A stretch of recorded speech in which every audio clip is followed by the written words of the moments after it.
Alors on continue avec le Rambam. Étude du jour. On va commencer par Sefer HaMitzvot, les commandements. Alors oui, Eshvan 5786. Commandement positif numéro 238. C'est le commandement qui nous a été ordonné en ce qui concerne la loi de la citerne. Comme il est dit, si quelqu'un découvre une citerne. Les lois relatives à ce commandement ont été expliquées dans les chapitres 3 et 5 de Baba Kama. Amen.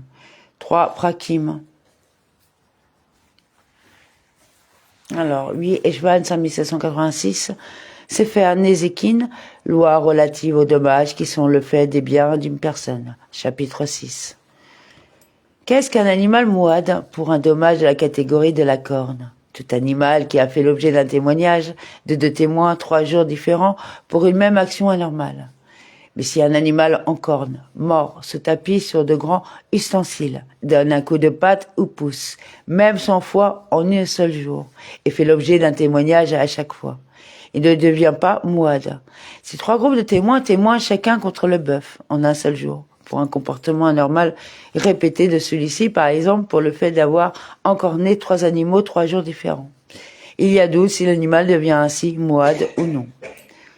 Le témoignage et avertissement n'a lieu qu'en présence du propriétaire et d'un tribunal, ainsi qu'il est dit, Exode 21-29. Il a été donné avertissement à son maître. Or, un témoignage ne peut avoir lieu qu'au tribunal. Si un bœuf appartenant à un sourd-muet, un aliéné, un mineur, orphelin, ou à une personne qui se trouve outre-mer, en corne, un autre animal, le propriétaire est exempt. Mais le tribunal nomme pour eux un tuteur et le témoignage est rendu en présence du tuteur. Dans le cas évoqué au paragraphe précédent, après le témoignage rendu en présence du tuteur, quand le bœuf cause de nouveau un dommage avec sa corne, la règle suivante est appliquée. S'il est en corps tam, le tuteur doit payer la réparation de la moitié du dommage avec le corps de l'animal, c'est fait à chapitre 1, paragraphes 3 et 4. Si l'animal cause un dommage avec sa corne, après avoir fait l'objet d'un témoignage 3 jours différents pour un tel dommage, la réparation de l'entier dommage est payée avec le meilleur des biens du tuteur. Lorsque l'orphelin sera majeur, il intentera un procès au tuteur et lui paiera la somme versée. Les bœufs utilisés pour les jeux, combats de bœufs, dressés pour s'encorner l'un l'autre, ne sont pas considérés mouad pour l'action de s'encorner l'un l'autre, même s'ils tuent un homme. Ils ne sont pas passibles de mort. Ainsi qu'il est dit, Exode 21-28, si un bœuf encorne, le verset s'applique au bœuf qui attaque de lui-même, non à celui que l'on fait encorner. Si un bœuf devenu mouad est vendu ou donné en cadeau, il reprend son statut de tam, car le changement du domaine détenteur modifie son statut. Mais s'il est prêté ou confié à un gardien, il garde son statut de mouad. De même, si un bœuf devient mouad en présence, c'est-à-dire sous le domaine, du tuteur du propriétaire sourd-muet, aliéné ou mineur, et que son propriétaire devienne ensuite responsable, c'est-à-dire que le sourd-muet acquiert l'essence de l'ouïe et de la parole, ou l'aliéné devienne saint d'esprit, ou le mineur devienne adulte. Dans tous ces cas, bien que la tutelle soit annulée, l'animal garde son statut de mouad. Le passage du tuteur au propriétaire n'est pas considéré comme un changement de domaine, car pendant toute la durée de la tutelle, l'animal est sous le domaine du propriétaire. Si un animal devenu mouad par rapport à un certain comportement, met fin au comportement pour lequel il avait pris le statut de mouad, et revient à son statut de tam. Comment cela? Si un bœuf qui avait pris le statut de mouad pour ce qui est d'encorné, revient à un comportement normal, qui est de pas encorner. Même s'il y a un autre comportement violent, par exemple, il pousse avec une autre partie de son corps. Il a le statut de tam pour ce qui est d'encorné. Et à partir de quand revient-il au statut de tam? Lorsque des enfants peuvent le manipuler, c'est-à-dire le tirer et jouer avec lui, sans qu'il donne de coups de corne. Il en va de même pour les autres actions violentes pour lesquelles il avait pris le statut de mouad. Il garde ce statut jusqu'à ce que des enfants puissent manipuler sans qu'il manifeste ses actions. Un bœuf mouad par rapport à un animal de son espèce n'est pas mouad par rapport à un animal qui n'appartient pas à son espèce, et a fortiori par rapport à l'homme. S'il devient mouad par rapport à l'homme, il n'est pas mouad par rapport à un animal. S'il a le statut de mouad par rapport à des jeunes, par exemple des jeunes veaux, il n'est pas mouad par rapport à des adultes, même de la même espèce, en l'occurrence des bœufs. C'est pourquoi si un bœuf mouad cause un dommage à l'espèce pour laquelle il est mouad, son propriétaire doit payer la réparation de l'entier dommage. S'il cause un dommage à d'autres espèces pour lesquelles il n'est pas mouad, son propriétaire doit payer la réparation de la moitié du dommage. Un bœuf mouad pour le Shabbat n'est pas mouad pour les jours de la semaine. Ainsi, s'il cause un dommage le Shabbat, son propriétaire doit payer la réparation de l'entier dommage. Et s'il cause un dommage un jour de la semaine, son propriétaire doit payer la réparation de la moitié du dommage. À partir de quand revient-il au statut de Tam? Lorsque des enfants le manipulent le jour pour lequel il est mouad, sans qu'il cause le dommage pour lequel il avait pris le statut de mouad. Si un bœuf encorne un jour un bœuf, un âne le jour suivant, et un chameau le troisième jour, il devient mouad pour toutes ces trois espèces. Soit le cas suivant, un bœuf voit un autre bœuf le premier jour et l'encorne. Le jour suivant, il voit un autre bœuf et ne l'encorne pas. Le troisième jour, il voit un bœuf et l'encorne. Le quatrième jour, il voit un bœuf et ne l'encorne pas. Le cinquième jour, il voit un bœuf et l'encorne. Le sixième jour, il voit un bœuf et ne l'encorne pas. Dans ce cas, le bœuf devient mouad pour ce qui est d'encorner les bœufs par intervalle. Il en va de même pour tout cas semblable. Soit le cas suivant, un bœuf voit un bœuf le premier jour et l'encorne. Le jour suivant, il voit un âne et ne l'encorne pas. Le troisième jour, il voit un cheval et l'encorne. Le quatrième jour, il voit un chameau et ne l'encorne pas. Le cinquième jour, il voit un mulet et l'encorne. Le sixième jour, il voit un âne sauvage et ne l'encorne pas. Dans ce cas, le bœuf devient mouad pour ce qui est d'encorner tous ces animaux, bœuf, cheval et âne sauvage par intervalle. Ainsi, s'il encorne le jour pour lequel il a le statut de mouad, un animal de l'une des trois espèces qu'il avait encorné par intervalle, il a effectivement le statut de mouad et son propriétaire est tenu à la réparation intégrale du dommage.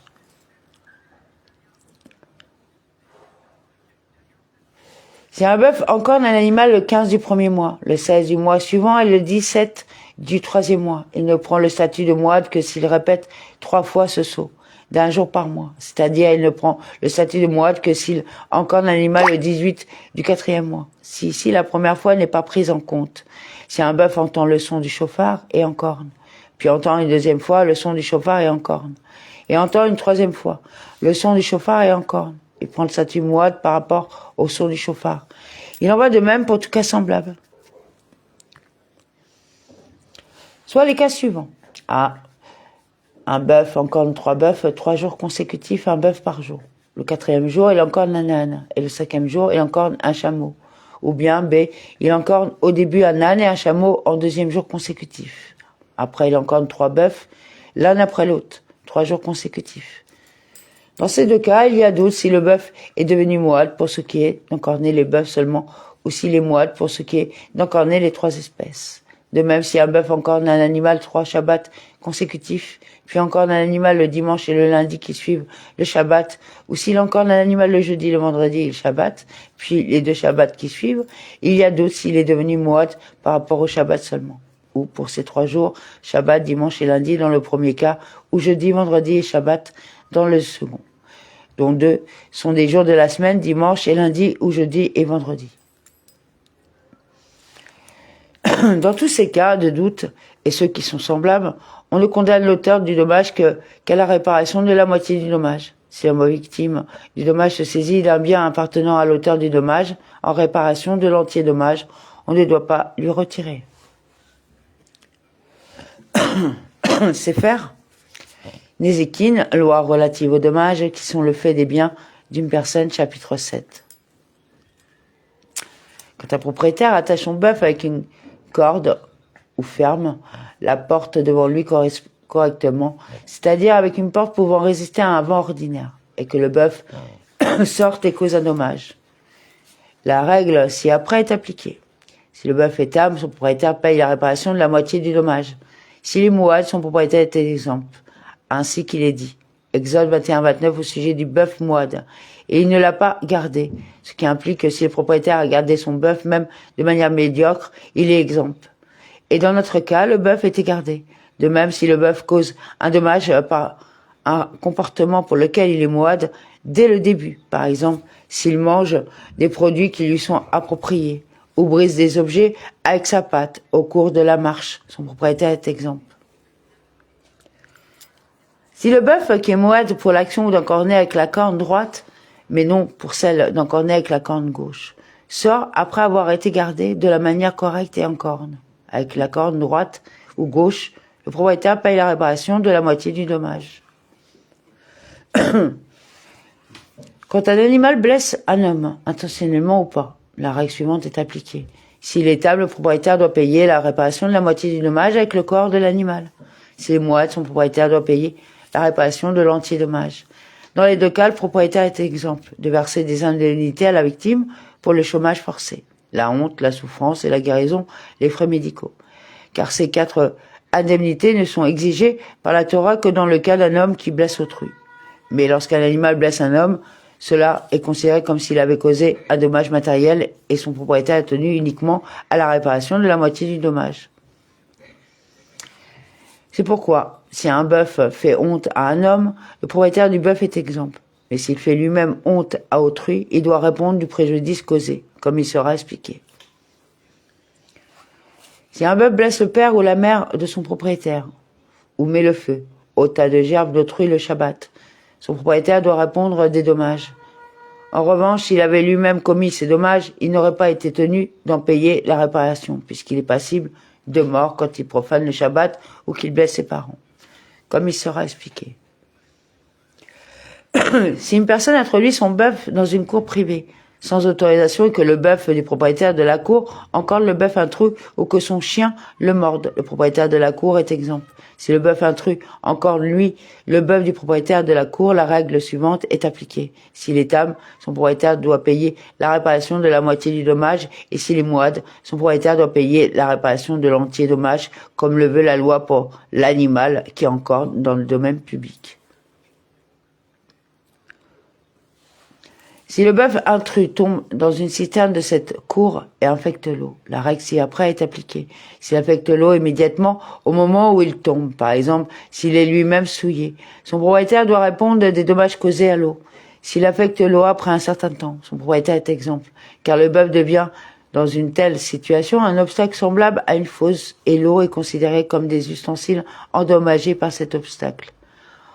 Or, on ne trouve pas de cas de figure où un homme ayant creusé une fosse, c'est-à-dire dans un sens plus général, ayant placé un obstacle doit répondre des dommages causés à des ustensiles du fait de cet obstacle, Sefer chapitre 13, paragraphe 1. Toutefois, si le propriétaire du bœuf a introduit son bœuf dans la cour, avec l'autorisation du maître des lieux, il est exempt. Et si le maître des lieux a pris sur lui de garder le bœuf, il doit répondre du dommage causé au bœuf tombé dans la citerne. Soit le cas d'une personne qui a introduit son bœuf dans une cour privée, sans autorisation. Le bœuf cause un dommage au maître des lieux, ou le maître des lieux subit un dommage à cause de lui, en trébuchant sur lui par exemple. Ou encore, le bœuf cause des dégradations, c'est-à-dire creuse des fosses, des fossés ou des caves dans la cour. Dans ce cas, le propriétaire du bœuf doit répondre des dommages causés à la cour. Par ailleurs, le propriétaire de la cour doit répondre des dommages causés par la fosse. S'il se désiste de son droit de propriété sur la cour sans se désister de son droit de propriété sur la fosse, car il lui incombe de la boucher. Si le maître des lieux cause un dommage au bœuf intrus, la règle suivante est appliquée. S'il lui cause un dommage inconsciemment, il est exempt. En effet, il peut dire au propriétaire du bœuf « Pourquoi es-tu entré sans autorisation ? Je l'ignorais jusqu'à ce que je lui ai causé un dommage involontairement. » S'il cause consciemment un dommage au bœuf, il est tenu à la réparation de l'entier dommage, car il a le droit de sortir le bœuf de son domaine, mais non de lui causer un dommage.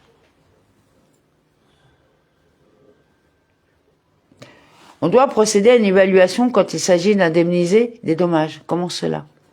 Quand une personne ou son animal brise l'ustensile d'autrui, on ne dit pas à l'auteur du dommage « Prends, toi, l'ustensile brisé et paye à la victime la contre-valeur entière de l'ustensile. » Plutôt, on estime la dépréciation de l'ustensile qui reste en la possession de son propriétaire et le responsable verse à la victime toute la dépréciation. et si l'auteur du dommage était moide, ou seulement la moitié de cette dépréciation, si son animal était âme, comme il est dit, Exode 21-36, et le mort, en l'occurrence, l'ustensile brisé sera à lui, à la victime du dommage. La dépréciation de l'animal mort entre le moment où l'incident s'est produit et le procès est à la charge de la victime du dommage. Cela veut dire qu'on a évalué le prix de l'animal mort, juste après l'accident, et sa perte de valeur au moment où le procès a lieu, est supportée par la victime. En revanche, la plus-value éventuelle de l'animal mort entre l'accident et le procès est partagée par la victime et l'auteur du dommage. Comment cela? Par exemple, un bœuf d'une valeur de 200 sous est encore né et meurt. Le bœuf mort vaut alors 100 sous. Au moment de la comparution, en justice, sa valeur a déjà diminué et il vaut seulement 80 sous. L'auteur du dommage ne paiera que 100 sous si son bœuf était moide, ou 50 sous avec le corps de son bœuf s'il était âme. Si la valeur de l'animal mort augmente si bien que la carcasse vaut au moment de la comparution en justice 120 sous, l'auteur du dommage devra payer 90 sous à la victime si son bœuf était moide. S'il était âme, il devra payer 45 sous avec le corps de son bœuf. C'est là le sens de ce qui est dit Ibid 21-35. Et ils partageront également le bœuf mort. Cela veut dire qu'ils partageront la plus-value du bœuf mort. Soit le cas suivant. Un bœuf d'une valeur de 200 sous encore d'un bœuf d'une valeur de 6 milliards de 200 sous, lui causant une dépréciation de 50 sous. Au moment de la comparution en justice, la valeur du bœuf qu'il a subi le dommage a augmenté spontanément ou parce qu'il a été engraissé, et il vaut 400 sous. Toutefois, c'était le coup de corde qu'il a reçu qui lui a fait perdre de la valeur. Il aurait valu 800 sous. Que son propriétaire l'ait engraissé ou que sa valeur ait augmenté automatiquement. L'auteur du dommage ne doit payer que la dépréciation de l'animal au moment du dommage, c'est-à-dire les 50 sous. Si du fait de la blessure, la santé du bœuf s'est détériorée si bien qu'au moment de la comparution en justice, sa dépréciation est de 100 sous, au lieu de 50 sous au moment de l'accident. L'auteur du dommage doit payer la dépréciation constatée au moment de la comparution en justice. Si, au moment de la comparution en justice, la valeur du bœuf qui a causé le dommage a augmenté par rapport à sa valeur, au moment de l'accident, la règle suivante est appliquée. Si cela est dû au fait que son propriétaire l'a engraissé, la victime du dommage ne perçoit sur lui le remboursement que dans la limite de la valeur qu'il avait au moment où il a causé le dommage. Si sa valeur a augmenté spontanément, la victime perçoit la réparation de la moitié du dommage si le bœuf tout entier, selon sa valeur au moment de la comparution en justice. Il incombe à l'auteur du dommage de faire l'effort de s'occuper de la carcasse pour la mettre à la disposition de la victime. Comment cela? Par exemple, si un bœuf tombe dans une fosse et meurt, le responsable doit remonter la carcasse de la fosse et la donner à la victime, le propriétaire du bœuf. On évalue ensuite pour lui la dépréciation de l'animal mort. Comme il est dit Exode 21-34. Il restituera l'argent à son maître et l'animal mort sera à lui. Cela enseigne que l'auteur des dommages est tenu de restituer l'animal mort et de payer la dépréciation de l'animal par rapport au moment où il était en vie, à la victime. Si l'animal qui l'a causé le dommage était âme, son propriétaire est tenu de verser la moitié de la dépréciation, comme nous l'avons expliqué. Sefer Nezekin, loi relative aux dommages qui sont le fait des biens d'une personne, chapitre 8. Quant à un bœuf appartenant à un juif, encore d'un bœuf consacré au temple, qu'un bœuf consacré encore d'un bœuf appartenant à un juif. Le propriétaire du bœuf, qu'encore né l'autre, est exemple, ainsi qu'il est dit Exode 21-29, si le bœuf d'un homme encore le bœuf de son prochain. Les lois relatives aux dommages ne s'appliquent pas aux animaux consacrés au temple, pour lesquels, en cas d'usage personnel, on est coupable de sacrilège.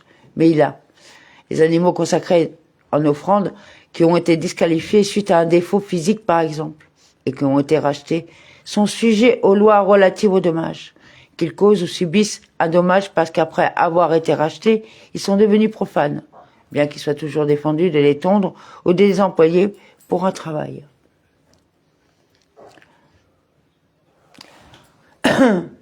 Si un animal consacré comme sacrifice de paix cause un dommage, la victime perçoit la réparation de la moitié du dommage sur sa viande.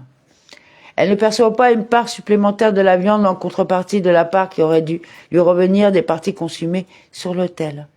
Car on est coupable de sacrilège pour l'utilisation illicite des parties consumées des sacrifices de moindre sainteté, comme nous l'avons expliqué dans les lois relatives au sacrilège. De même, si un animal consacré en sacrifice de reconnaissance Toda cause un dommage, la victime perçoit son indemnité qui consiste en la réparation de la moitié du dommage sur la viande et ne perçoit rien sur l'offrande de pain qui l'accompagne, car le pain ne fait pas partie de la viande. Comment la victime perçoit-elle son indemnité? La victime du dommage mange, avec sa compagnie, en état de sainteté, une quantité de la viande correspondante à la réparation de la moitié du dommage. Et comment s'applique la règle selon laquelle elle ne peut pas percevoir une part supplémentaire de viande en contrepartie de la part qui aurait dû lui revenir des parties consumées sur l'autel? Par exemple, la victime doit percevoir l'équivalent d'un dinar en réparation de la moitié du dommage. Toute la viande avec la partie consumée valant 2 dinars, alors que sans les parties consumées, la viande vaut 1,5 dinar. Dans pareil cas, la victime ne recevra pas 2/3 de la viande, l'équivalent d'un dinar, mais la moitié de la viande seulement, soit l'équivalent de 3/4 de dinar. Elle perd ainsi 1/4 de dinar, c'est-à-dire la part qui aurait dû lui revenir des parties consumées sur l'autel. De même, si un bœuf sans propriétaire cause un dommage, il est exempt, c'est-à-dire qu'aucune réclamation ne peut être faite. Ainsi qu'il est dit, Exode 21:35, si le bœuf d'un homme encorne le bœuf de son prochain. Il faut que les biens du bœuf aient un propriétaire. Comment cela? Soit un bœuf sans propriétaire qui encorne un autre animal qui a, lui, un propriétaire, avant qu'il soit saisi par la victime, en réparation du dommage. Une autre personne vient et en prend possession. Cette dernière est exemple. Elle n'est pas tenue de restituer le bœuf à la victime du dommage. Plus encore, si un bœuf ayant un propriétaire cause un dommage et qu'après avoir causé le dommage, son propriétaire le consacre ou le déclare sans propriétaire, en se désistant ainsi de son droit de propriété, il est exempt. Il faut que le bœuf ait un propriétaire au moment du dommage et au moment de la comparution en justice. Si le bœuf d'un juif, qu'il soit tam ou moine, encorde le bœuf d'un gentil, le propriétaire du bœuf est exempt, car les gentils ne condamnent pas la personne dont l'animal a causé un dommage à la réparation de celui-ci, et on ne fait que les juger selon leur loi.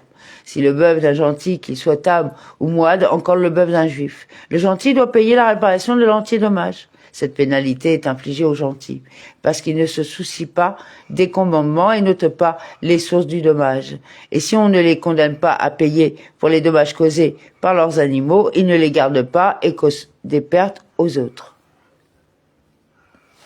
Soit un bœuf tam ayant causé un dommage. Si l'auteur du dommage, son propriétaire, le vend avant d'avoir comparé en justice, bien qu'il soit effectivement vendu à la victime, perçoit la réparation du dommage sur le bœuf. L'acheteur revient et perçoit son dû de l'auteur du dommage qui lui a vendu.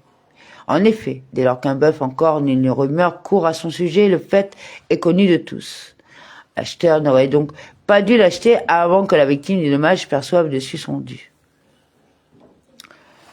Si l'auteur du dommage, le propriétaire du bœuf, consacre son bœuf, il est effectivement consacré et devra être racheté par un tiers, quoique à bas prix, avant que la victime du dommage puisse percevoir son dû. Les sages ont institué cette obligation, afin que les gens ne disent pas qu'un bien consacré peut perdre son statut sans être racheté. Si l'auteur du dommage abat son bœuf, la victime du dommage perçoit la réparation du dommage sur sa chair. Si l'auteur du dommage fait don de son bœuf à un tiers, ce qu'il a fait est un fait accompli, et la victime du dommage perçoit la réparation du dommage de celui-ci, l'animal. Si un bœuf cause un dommage et que son propriétaire le vende après avoir comparé en justice, la vente n'est pas valable. S'il le consacre, la consécration n'est pas valable. S'il en fait don, son action n'a aucune valeur. Si les créanciers de l'auteur du dommage précèdent la victime et saisissent le bœuf, que le propriétaire ait contracté ses dettes avant que le bœuf cause le dommage ou que le bœuf ait causé le dommage avant que son propriétaire contracte ses dettes, les créanciers ne l'acquièrent pas. Plutôt, la victime perçoit la réparation du dommage sur le bœuf.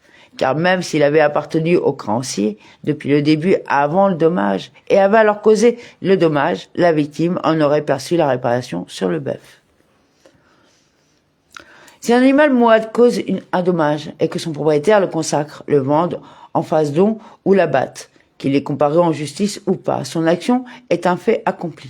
De même, si des créanciers du propriétaire précèdent la victime et dirigent l'animal, que le propriétaire ait contracté ses dettes avant que l'animal cause le dommage ou que l'animal ait causé le dommage avant que son propriétaire contracte ses dettes, les créanciers acquièrent le bœuf. Car la victime ne perçoit pas, dans ce cas, la réparation du dommage sur le corps de l'animal, mais sur le meilleur des biens de l'auteur du dommage. Elle a donc le statut d'un créancier ordinaire. Ce sont tous les biens de l'auteur du dommage qui sont grevés, au fin de réparer ce dommage comme du paiement des autres créances. La victime ne jouit pas d'un privilège particulier sur le bœuf.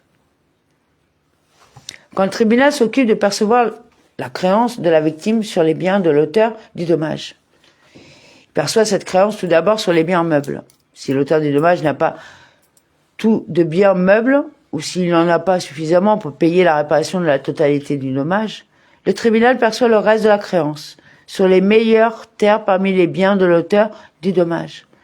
Tant que le tribunal trouve des biens meubles disponibles, même du son, il n'y a pas recours aux terres. Si l'auteur du dommage décède avant d'avoir payé la réparation du dommage, le tribunal ne doit pas recourir aux biens meubles des orphelins héritiers, mais aux terres, et percevoir la créance de la victime sur les terres les plus mauvaises. Car la victime devient comme un créancier. Or, les biens meubles du débiteur ne sont pas grévés de la dette envers un créancier. Si la victime s'est saisie de biens meubles du vivant de l'auteur du dommage, le tribunal perçoit la réparation du dommage sur ces biens après le décès de l'auteur du dommage.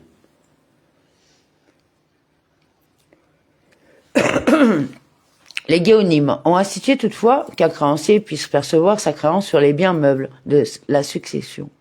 Et cette ordonnance a été acceptée par tous les tribunaux. C'est pourquoi, si l'auteur des dommages décède, le tribunal perçoit la réparation des dommages sur les biens meubles des orphelins héritiers. Si leur père n'a pas laissé des biens meubles, le tribunal rabbinique perçoit la réparation du dommage sur les terres les plus mauvaises. En effet, quiconque vient percevoir sa créance sur les biens des orphelins héritiers du débiteur ne l'aperçoit que sur les terres les plus mauvaises, comme nous l'avons expliqué.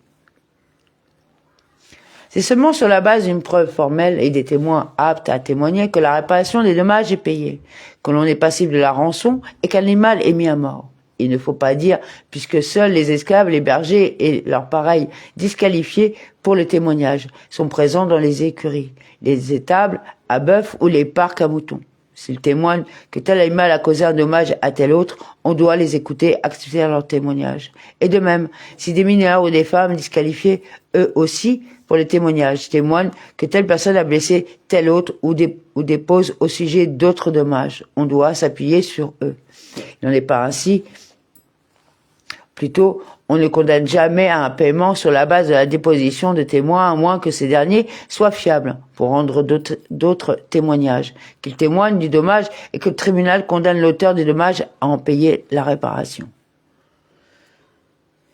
Si alors qu'un bœuf pâture sur le bord d'un fleuve, on trouve un autre bœuf tué à côté de lui, bien que le bœuf mort ait été encorné et le bœuf vivant soit moide pour l'action d'encorner, ou bien que le bœuf mort ait été mordu et le bœuf vivant soit moide pour l'action de mordre, on ne dit pas, il est certain que celui-ci, le bœuf vivant, l'a mordu ou l'a encorné. Même si un chameau au milieu d'un troupeau de chameaux s'accouple à une chamelle, et que l'on trouve un autre chameau tué à côté de lui, on ne dit pas, il est certain que celui-ci, le chameau en rut, l'a tué, à moins que des témoins fiables aient vu la scène. Amen.